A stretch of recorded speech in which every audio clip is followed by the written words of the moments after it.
Hello everyone, welcome to home made awesome foods.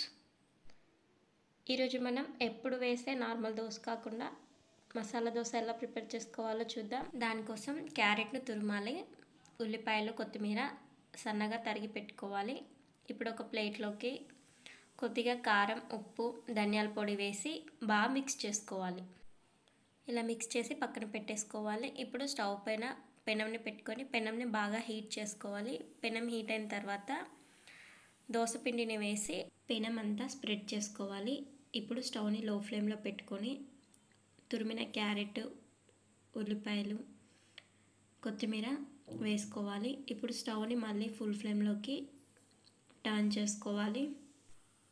ఇప్పుడు ఇందాక mix చేసి పెట్టుకున్న కారం ఉంటుంది కదా, ఆ కారంని కొద్దిగా చిటికెడు దోశ పైన వేసుకోవాలి.